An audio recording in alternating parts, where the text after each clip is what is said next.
Latest session at the Capitol winding down. We're exactly 2 weeks away now from the deadline for a state budget, and a couple of major disputes are still blocking the path. Fox 9's Corin Hoggard checked with leaders today to see where they might find a breakthrough. We only have a couple of weeks left in session, and the hope would be that we're calendaring all budget bills later this week. Leaders from both parties agree the education and health care budgets are the threads that could unravel the entire budget sweater.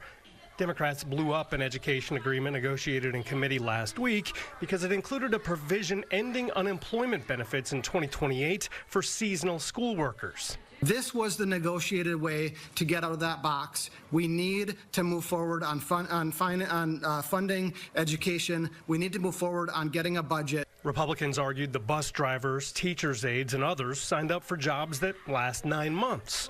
And even though it doesn't save taxpayers a penny in the current budget, it was a GOP priority to end the benefits created during the DFL trifecta. The three parameters that we had for this was the repeal of 2028 for the UI. We had the $40 million target for READ Act, and then a zero-based budget. Democrats say they're standing up for workers and education. And in the health care battle, they're standing up for undocumented immigrants and the hospital system.